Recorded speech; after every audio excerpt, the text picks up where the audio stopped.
Hey, this is Mike Matthews from muscleforlife.com doing another podcast. And on this podcast, I have Bree Lind, L-I-N-D, BRELIND.com. And she's a former WBFF Pro and fitness model. She's 29 years old, doing a lot of good things, helping people get fit, in amazing shape herself. So contacted her and she's on the show. Hey, Bree. Hi, how are you? Good, good. Thanks for coming on. So tell me and tell the listeners kind of like, what's your story? How did you, what motivated you to get fit? How did you go from where you started to where you are today in terms of your fitness level? I was about 24 years old. I'd been working in the bar industry for 6 years. Okay. And the late nights kind of get to you after a while. You know, your nutrition isn't exactly probably where it should be. And around that age, I guess I started noticing I was putting on weight. Yeah. Not intentionally. And so I decided to start working out. And then that being said, I just hired a personal trainer, and he had suggested that I, as a goal, sign up for a show. Mm-hmm. And I thought that was a great idea. So I did that, met with him. Literally, like, I signed up for a show 3 months from then. So that was my first experience with contest prep. Wow. It was. That's like a trial by fire. Yeah, well, I've always been the kind of person like all or nothing. So right. It was good. Like, I enjoyed it. I found that it kept me focused. The only problem that I had with it at that time was, I didn't really have the background in fitness. Right. So I basically dieted down all my body fat, and I just ended up really skinny. Yeah. Were you lose muscle in the process? Sorry? You lost muscle in the process, just like too much. Yeah, I didn't really have enough. I didn't really have a lot, so I ended up kind of. But I loved it. Like, I loved being on stage, and I've always been a really goal-oriented person. So that being said, I did that show, and then I kind of finished it and was like, okay, when's the next one? So. Yeah. So, and then of course your goals change, but. I decided to take a year to train and, set myself up. So a year later, I competed again. Mm-hmm. I kind of was yo-yoing back and forth. Like, I was finding that the people who I had coaching me at that time mm-hmm. really weren't that knowledgeable in the nutrition part of it. Yeah. It's like the play, you hear about it. I get emailed about it. Every week or two I get emailed, usually from girls that are either have been competing or want to compete, and they're running, hey, my coach told me to do this. And a lot of times it is just basically my coach told me to starve myself and do 2 hours of cardio a day. Should I do that? Yeah. Yeah, and that's the same thing that happened to me. There was a certain trainer here where I'm from, Calgary, and basically everybody in this federation went to this guy, and I didn't really know much about it, so I thought, okay, he must be good. And so I went for my initial consultation with him and paid what it was. It was an outrageous amount of money, and ended up showing up, and I was put into like a group training situation where I wasn't really getting any one-on-one. Mm-hmm. So then I had already paid for it, so I just, stayed in that. Right. And then when it came down to diet down for the show, he basically put me on like a chicken and asparagus diet 8 times a day for a month, and I lost all the muscle I worked for that entire year. So ridiculous. Yeah, and it's like everybody else's story, and I was super frustrated, but ended up competing again, and then I placed top 10, I think, that time, and then I was like... Even despite the horrible diet? Sorry? You placed top 10 despite the horrible diet, or that was a Yeah, and I think what it kind of boiled down to was like I felt very comfortable on stage, and I was always told by the judges I had excellent stage presence. So I just kind of decided that, okay, well, there was another show 2 months from then. I kind of went with another coach, and he changed my diet a bit, where he had me on more of a high-fat diet, still kind of low-carb, but it ended up working for my body, and then I ended up winning that show and winning a pro card. So that was super motivating, I think. Yeah, that's awesome. And then just from those experiences, like, I just decided, like, okay, well, I want to become a coach, but I want to take all these things that happened to me and make sure that I educate myself properly so that I would never train my clients the way that I've kind of been trained, you know? Yeah. And what were the big changes in terms of like how you train now and how you diet now versus the starvation and do a bajillion hours of cardio a week? Well, it's crazy. I eat probably 2,200 calories a day. Yeah. I reverse dieted myself, so I basically went from having, you know, under 50 grams of carbohydrates a day up to 300 on days that I train. Yeah. And maintain my body weight, and I hardly do any cardio, and I just lift. I get my cardio workouts from my weights. Yeah. It's funny because that's I write about a lot of this kind of stuff on my website, and I wrote an article recently on metabolic damage and how you get there, and then how do you fix it, what's a reverse diet, and so forth. And those are the basic kind of recommendations of, and you know, to whether it's girls or guys, is heavy weightlifting, focus on compound lifts. You have to get stronger over time, and you know, depending on the rep ranges can change based on, you know, guys versus girls and kind of conditioning level, but you should always be including heavy lifting in your routine. And personally, I actually like cardio even as a part of maintenance. I enjoy it. I don't know, makes me feel good. But I like high intensity cardio, and I always you know what I mean, keep it to like 20-30 minutes. And even when I'm cutting, like, you know, I guess I stay relatively lean, maybe around 7 to 8% or so, just because I kind of have to for what I do. But if I, you know, need to get down to 5 or 6, then I still am not doing more than, you know, 4 20 to 30 minute HIIT sessions per week. And a lot of people, when they first hear that, they're like, that doesn't compute. They're like, that's not possible. How can you get that lean just doing what is really just about maybe, you know, 2 hours of cardio or an hour and a half a week? So I'm with you on that, on helping kind of dispel that myth that you have to eat very little and do a shitload of cardio to get lean. Well, I find that like it worked in the beginning for me, and then all of a sudden I just I kind of started hovering at this one body weight, and I just couldn't get back down. And I actually ended up after doing some research online and like talking to different girls that I know in the industry, ended up hiring Layne Norton. Yeah. And he was the one that actually fixed me, which was amazing. That's awesome. Yeah, and not to mention, I mean, I learned a ton from him. So yeah. I did an interview with Layne. I'm going to be posting it up here soon. He's a cool guy. He's I'm in Tampa, Florida. He's in the same area.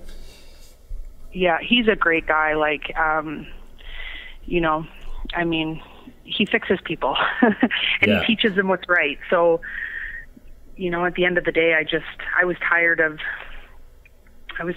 not, you know, not being able to eat food, feeling like shit, having, you know, all no the energy. time. Yeah. Yeah, I understand it. And this is how I coach my clients now, and it works. Like, you know, I don't ever have people updating me each week that they feel like garbage. Yeah. They always have energy for their workouts, and I mean, this is the way that it should be, right? I mean, you kind of want to do this and it's like a long-term thing. You don't just want to get to stage and then, you know, a month after stage feel like garbage because you put on however much amount of weight just by going back to a normal diet. Not even by you have that tendency. Yeah, totally. Because you have that tendency also to overfeed, you know, way overeat, and then, as you know, when your metabolism is really bottomed out like that, your body is basically primed to just get fatter. So when you combine that with, oh my God, I just want to eat food now, and you overdo that, I mean, I know you've seen this before, people will end up, you know, they'll start at whatever body fat percentage, they'll diet down, you know, severely restrict calories, kind of do it wrong, they'll reach whatever body fat percentage they reach, and then they'll start eating a ton again, and then within a couple months they're higher, you know, their body fat is higher than even before they started dieting in the first place. Yes. Yet the metabolism is still actually kind of slow. Yeah. Yeah, so when I started working with him, we basically started from the bottom and built it up, and I mean, my body changed. I started keeping my muscle. I filled out, like, in a good way, you know, so that's pretty much cool how I kind of got into it, and I mean, it's now been years, so I mean, it's just become like my lifestyle. Yeah, same here. Where you and my job. Think about it. Yeah. I find a lot of competitors end up being personal trainers. Right. Yeah. I mean, Yeah. I've had that, same story from very similar where people, they experienced the dark side of it and the bad side, and they're like, well, and then they figured out how to do it right, and then wanted to do that for other people. Yeah. Which is great. So you're pregnant right now, right? I am. I'm about to have my baby in 2 weeks. Awesome. Congratulations. Boy or girl? It's a girl. Yeah. Cool. I have a boy. He's 1.5. It's an amazing thing. It really is. And my pregnancy has been unbelievable. Yeah. How has your, I've been emailed by quite a few women that are pregnant and, ask about training and stuff. How has that gone for you? What have you been able to do? How have you kind of worked it? Like basically when I found out I was pregnant, my doctor just said, like, whatever you've been doing, keep doing. Yeah. Obviously I toned down the HIIT, but I still do intervals on the stairs. So I just make sure that I can still breathe properly. Yeah. But I mean, to be honest with you, my training didn't really change much until I really started showing. Yeah. And then I just kind of just listened to my body. Like if I'm squatting and I feel like, okay, maybe this is like a little bit too heavy, then I'll drop the weight. Or, I don't do really heavy overhead pressing anymore. Things like that, but I still train 6 days a week and sometimes 7. For me, working out is like a stress reliever. So, even if I just go walk on the treadmill for 20 minutes, I just have to sweat. Yeah. My wife did the same thing, and she had an awesome pregnancy. Like sounds similar, like very smooth. The birth was very smooth. Staying healthy is huge in terms of just not running into any real complications. It's so true. Like it saved my ass. Like literally, like, I mean, I've gained probably 25 pounds, but it's all baby. That's not bad at all. Yeah, that's awesome. No, not at all. That's and so I'm just, I mean. You also get the hormone boost too, where you just feel, you just get a lot of the good hormones when you're pregnant. Yeah. Yeah, I think working out is really, really key to having a good pregnancy. And the thing is like in the first 3 months, I really didn't feel like going. Like I was exhausted, and I would have rather had a nap, but I just kind of would, like I said, listen to my body. So if I thought, okay, maybe I'm tired right now, but I could go work out, I'd go for a workout. If I felt like I was exhausted where my eyes were burning, I'd have a nap, So, and then by the time I got to my third or second trimester, it was like I just got this second wind of energy, and since from then it's just been smooth sailing. And the way that I'm kind of looking at labor is like that they don't call it labor for nothing. So I basically feel like the last 9 months I've been conditioning my body to go through labor. I've been training for it. So and I've had that frame of mind since day one. So it's like signing up for a marathon and not doing any training for it. It's going to be really difficult on your body. But if you go into it well prepared, I think it can be a pretty amazing thing. Yeah, definitely. I mean, I know I'm sure the exercise, I mean, that's what we had our kid with a midwife, and the midwife was saying that, she's been doing it. She delivered like 3,000 babies and with basically no C-section. She's just like a Jedi midwife lady. And she was saying that a lot of women that come through that have exercised through their pregnancy, they always just have the smoother labors where it's shorter. Sometimes it can be more intense, but it's over quicker, and no real complications. And then also you'll be able to bounce back much quicker, which is going to be great as well. Yeah. And the thing for me, like I've always been somebody who's like been really big on goal setting. And when I found out I was pregnant, actually, I've been engaged for almost 2 years, and we had our wedding date already set. So when I found out I was pregnant, I was literally counting down the months. I'm like, okay, I have 1, 2, 3, 4 months to get into my wedding dress. I'm like, this is perfect because it's going to keep me in check. Like after I have the baby, obviously I'm going to give myself time to heal, but I have that goal to be in my wedding dress and feel good. So yeah, I'm sure you'll be totally fine. Yeah. Cool. So next question here. So beyond just like looking good, what do you feel are the biggest benefits of being fit? Like they say, healthy body, healthy mind, right? Yeah. I just feel like when you're physically fit, it just kind of makes everything in life kind of just fall into place. If you have like, you know, if you feel good about yourself, I just find for me, like I'm easier to cope with stressful situations. You know, I feel like everything's kind of balanced for me personally. At the times in my life where I wasn't working out or wasn't taking care of myself, I felt very stressed out. I felt depressed. I felt, you know, like I wasn't good at making decisions because I wasn't really happy with myself as a whole. So I just feel like, you know, I mean, yeah, there's a lot to that, just in how you view yourself and where things are going. A lot of that is, of course, it's just our own viewpoints of ourselves, and to some people, you know, what makes them happy, what they see as progress and is motivating, may not be to you or to somebody else, or to, you know, to some people, you know, the type of ideas that or this you could say standards that you might hold yourself to might seem ridiculous to other people. But I think it's definitely a point of like, everybody is, when you feel like you are improving, even if it's just a physical improvement, it definitely changes your overall outlook. It changes your mood. It changes everything. It gives you not only physical energy, but it gives you that mental, or you could say even spiritual energy to you know, pursue goals in other areas of your life, and to have the confidence that you know, that you can put in the work and make things happen. Yes, 100% it does. Yeah, I mean, that's a point I talk a lot about, of like, just there's definitely a parallel there between working out and life, in that, so you're in the beginning here of, let's say if it's fitness, and you go, okay, your body looks a certain way or whatever, and you have this goal and you get excited for this goal. I want to look this way, or I want to be able to, you know, lift this much weight, or whatever you're getting excited about.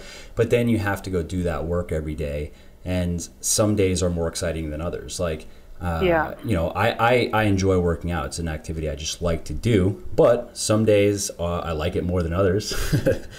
You know, some days workouts are great, some days workouts are not so great.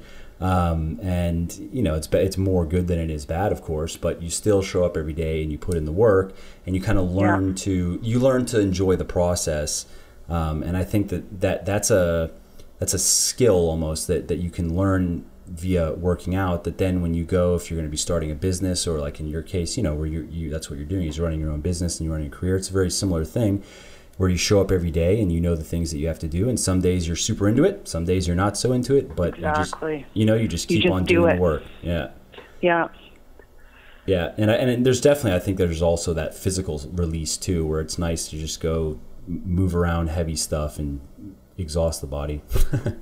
Oh, I totally agree. Yeah. So what is you mentioned that you're working out 6 or 7 times a week. What does your routine look like? Like, in terms of, you say you're not doing a lot of cardio, but what kind of weightlifting, like what are the basic kind of principles that you follow? So like right now, well, and for the last 9 months, I do a split with, I do 2 leg days a week. Okay.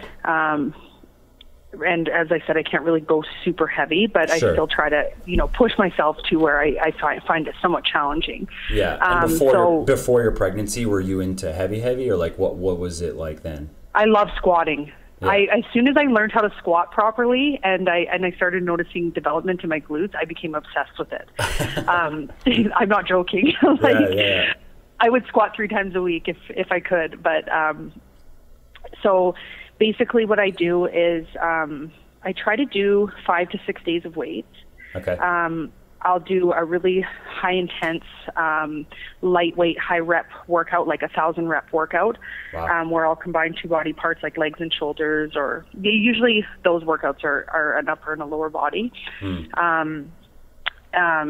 So I'll do that once a week with legs, and then I'll have like a day where I go in and do legs with a little bit of a heavier weight. So kind of like that power hypertrophy kind of split. Exactly. Yeah. And then I just kind of like go with the flow, to be honest with you. Like if I feel like, okay, well, you know, I did this one day, and then the next day maybe I'll do like an interval of stairs, something on the Stairmaster. If I have energy, I'll go, you know, do pick an upper body part, and do like a really high high rep, low weight workout. So that's just the way I've been training now. Yeah. And when you were kind of going through, because obviously maintaining a physique is much, it's different than building one. Is that, I mean, I'm assuming you probably trained a little bit differently when you were starting out, you know, going, okay, I need to add 30 pounds of muscle on my body or 20 pounds of muscle. How am I going to do that, you know? Yeah. Well, and I think when I started out, I was just kind of leaving that up to the people I was working with, but it wasn't working for me because I wasn't eating properly to build muscle. Okay. So I was almost yo-yoing. Like I would start to see a little bit of muscle, and then I would diet down for a show, and I would lose everything. Right. And this happened to me so many times. So I think like I have noticed the biggest changes in my upper body since I found out I was pregnant. And as soon as I found out I was pregnant and I started eating normally, all of a sudden my shoulders started filling out, and I just noticed all this change that, you know, honestly, like now after I have the baby, I will always be eating properly to make sure that, you know, I'm getting the full benefit of what I'm doing in the gym, because, you know, and the thing too, from competing, it kind of gave me this, I had almost body dysmorphia. Like I would look in the mirror and I would think, oh my goodness, I'm gaining a little bit of body fat. This is terrible. I need to diet more. You know? Yeah. So being pregnant has been the best thing that ever happened to me, because I've like literally taken a step back and been like, oh my goodness. Like I look at pictures of myself, and I remember taking, you know, I would take pictures weekly to just kind of see where I was changing. And I remember I would look at them and they would stress me out, and I would be like, oh my goodness, like I look fat. And then now that I actually am like in a situation where I've had to put on weight, I look back at these pictures and I'm like, I looked fantastic. What the hell was wrong with me? So. Yeah, that's great. I mean, that's something that is, I'll get asked about that as well, or people will write me that are kind of going through that a little bit, and it does seem to be more with people that are competing than more than the casual. Well, I say casual, than people that aren't competing, basically. But yeah, I mean, I guess I can relate to that to some degree. I mean, I haven't competed. I guess, I mean, I probably could. I don't know exactly how well I would do, just because, I mean, there's a lot of drugs in this game, and you can't, if you're not on the drugs, you're not going to look like the guys that are, period. It's just the way it is. You know, I know how that is. Like if you get super lean, you just kind of want to stay there. So then you know, if you can pinch a little bit more, I've had like, oh, or if I'm intentionally like, okay, I'm done. You know, I did the footage that I have to do. I'm going to start eating more now, and I'm going to even with reverse dieting. I mean, you're not, at least, I mean, I haven't been able to figure out how to stay 5% and actually be able to eat a lot of food and be strong in the gym. So, you know, I've even had that, you know, where you're just like, yeah, okay, it's time to get fatter, essentially, but it doesn't make it necessarily like thrilling. Yeah. So, whatever. I find when you get that lean too, you kind of always compare yourself to that, you know? Yeah, that it does. That becomes the like, well, how am I now compared to then? Yeah. Yeah, I can. And I feel like that's where the kind of the mind part of it comes to, right? Like, I feel like the next time that I do a show, I'm going to have to be telling myself, like, this is not, you know, this is not realistic for me to look like this all the time. Exactly. Maybe 10 pounds off, yes, but. Yeah, exactly. And that's how I've kind of just come to accept it. Like, you know, I'm happy to stay lean and look good and be 4 to 6 weeks from, you know, really lean or whatever, and be able to just go back and forth between that. And be able to enjoy food as well. Like you, I don't eat an obscene amount of food. I've never had like a crazy fast metabolism, but you know, I'm eating on my training days about 3,200 calories, and then I'm in a slight deficit on my off days around 2,100 or so. So that's enjoyable for me. Like I get to eat quite a bit of food. I go out to a restaurant once a week, and I save up some calories on Friday, and my wife and I will go somewhere, and you know, I don't gorge, but I'm not counting macros. I don't care. I'm just eating whatever I feel like eating. You know what I mean? Is that what do you follow the IFYM? Yeah, but I do, but you know, I'm not really into like flexible dieting is definitely the way to go, and it's been around, you know, since the 70s, but I'm not into the whole like eat junk food, get shredded type of. Oh, me neither. You know what I mean? Like I think that's a stupid use of it, because people like we eat food. We don't just eat food for protein, carbs, and fats. Like we eat food for micronutrients as well. So yeah. But yes, very much so. Of like dieting is just a numbers game. I mean, I talk about that in my books. I'm always, in all my articles, that eat foods you like. It's actually a big part, as you know. Like if you want to make your diet work, make it. Create your meal plans with food that you like to eat. Now, if all you like to eat is Pop-Tarts and white bread, well, okay, you have a problem. But if I talk about in an article I wrote on vitamins and minerals, the different types of vitamin and minerals the body needs and why, I gave like a pretty extensive list. It was based on a study done, I think it was actually commissioned by like Dole or something like that, but of the most nutritious, like nutrient dense foods. And there's a lot of great stuff on there. Superfoods. Yeah, all kinds of tasty stuff that have plenty of nutrition. So absolutely that, dieting is just ultimately about, energy in, energy out. And then, of course, how you break that down into protein, carbs, and fats does matter. But eat foods that you like. So then, and then also, when it comes to going out to dinner, going out to a restaurant and stuff, I think, having that cheat meal or whatever is important also just for the psychological boost, Yeah. I always know when I need a cheat meal. Like my body will tell me, okay, it's time to have a burger and fries. It doesn't happen all the time, but I mean, it does. I've had that. Yeah. And yeah, totally. And, I usually just kind of it's almost just on the schedule now. Like, once a week, I'm going to go out to a restaurant. I'm going to eat something. I'm just going to eat, whatever I feel like eating. And otherwise I'm following a plan, but it's, every day, every meal, I'm looking forward to it because I'm eating something that I like to eat, as opposed to that, like, you said that, earlier, the was it chicken and asparagus or whatever. There was a guy, he was competing, he's trying to win his card in physique, and his coach was having him on orange roughy and asparagus every day, eight meals a day of orange roughy, which is like grouper, it's a fish. Yeah. So it's like steamed fish and steamed vegetables 8 times a day. Oh, God. Why? And I was asking him, I was like, why? Why are you even doing that? He wouldn't listen to me, though. I'm like, you realize that you can eat carbs, you can eat foods you like. It doesn't matter, man. It's all... But my hair actually started falling out, and I had like terrible skin. It was the worst I've ever looked. I actually looked anorexic. Yeah. Well, I mean there's some pictures on my website of that show. Oh, yeah? Yeah, and it was the skinniest I've ever been in my life. I'm close to 5'11", and I was 129 pounds. Wow. So it was. My bones were sticking out, and it wasn't cute. So what do you feel are the 3 biggest fitness lessons that you've kind of learned over the years? Fitness lessons. Yeah. To listen to your body. 100%. I mean, if something isn't right, your body's going to tell you. Don't do something because somebody tells you that it's good. That's like, been a big lesson for me. What's an example of that? Like, so people can kind of relate to how that would feel or how they might know. I think that would go back to the dieting part of things. Like, when I was put on that chicken and asparagus diet 8 times a day, like, I couldn't even see straight. I felt like garbage. I couldn't work properly. I couldn't think. I didn't sleep. And just because I had somebody coaching me that I was paying them to help me, I just kept doing it. Yeah. So I think, if I could go back in time, I would have been like, this isn't right. Yeah.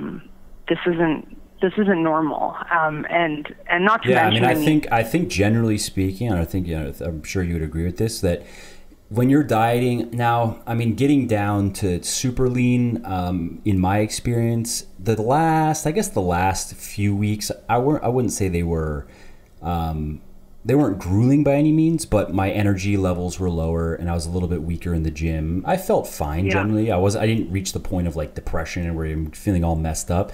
I was like ready to eat more food and have energy in the gym. But that's really, though, I'm talking like, getting down to that 5-6% And range. I think when you're doing a show, that's kind of like normal to feel like that in the last. I don't think there's any way around that. But for the average person that's dieting, like even if it's a guy getting down to 7-8%, or if it's a girl getting down to 15-16%, you should feel totally fine. Like throughout the entire diet, you should not be dealing with many hunger issues. You shouldn't be fantasizing or salivating over the idea of eating some carbs. You should be sleeping fine. Your workouts actually shouldn't be that bad. I mean, I have a lot of people that, especially people that are newer to weightlifting, that they'll spend 2 to 3 months cutting, like, because, you know, they'll come, let's say it's guys at 20-something% body fat, and they need to, you know, get rid of a lot of that to kind of see where they're at. And they'll cut for 2 to 3 months and get down to the 10% range, and actually make strength gains the entire time. And like it's like they never even restricted their calories, you know. Mm-hmm. So that's a little bit ideal, but I think that, like, has your experience been with proper dieting that you generally actually just feel fine when you're doing it right? Yeah, and I think it's normal to just kind of feel like, okay, I'm tired or whatever around that time, but to feel like, you know, like something's not right, I think is a little bit excessive. So I definitely would like tell people, like, you know, listen to yourself, listen to your body. I mean, it's normal to not feel great, but to not feel like healthy, I think is you shouldn't feel like you have a disease. No.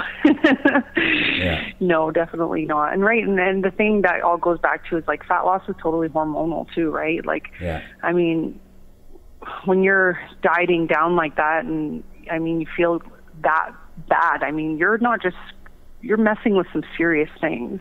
Definitely. So, and then, sorry, what was the question again? Because so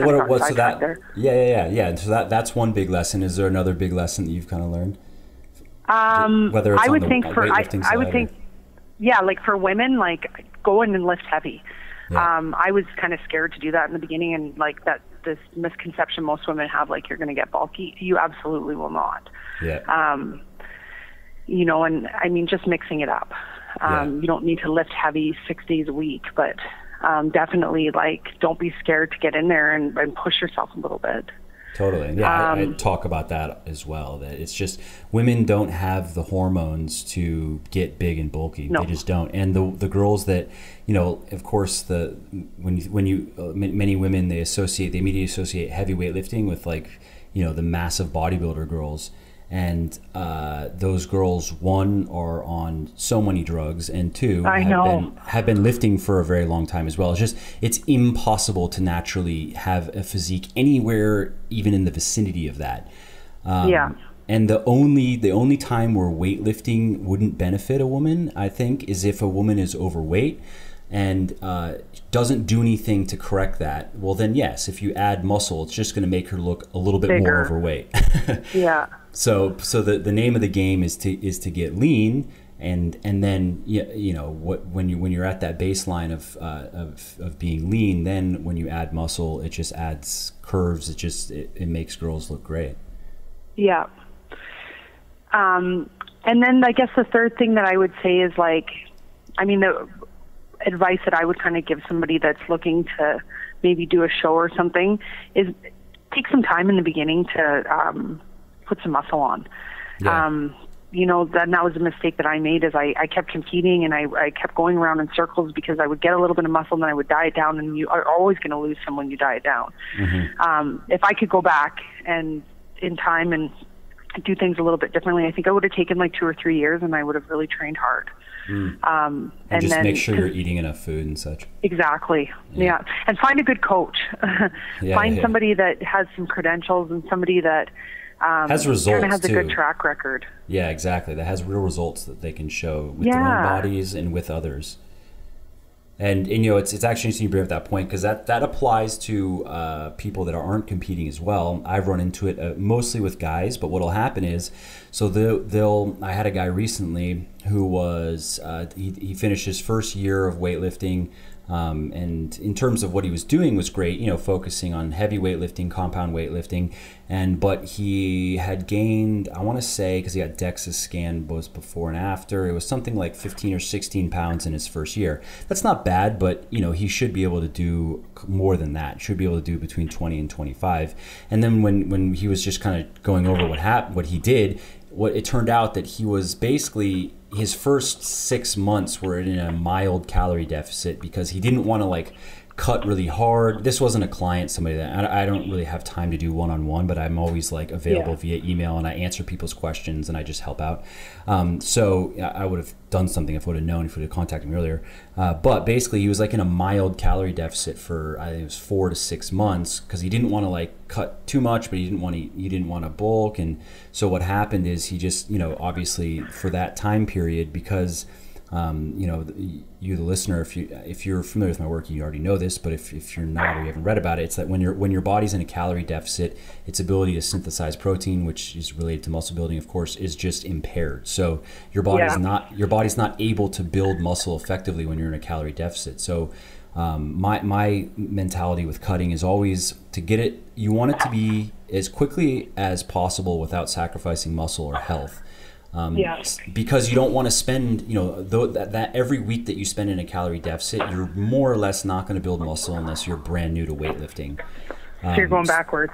Exactly. So that applies to people that aren't competing as well, where don't drag out your cuts, or don't drag out your calorie deficits over long periods of time if you need to also put on muscle, because you're not going to do it effectively. And because sometimes they'll see bodybuilders that they'll hear, oh, well, the bodybuilder, he cut for he prepared, he took 5 months to prep for his contest. Well, what people aren't realizing is, like, one, there's the drugs involved, and two, sometimes people are just trying to maintain during that time period or whatever.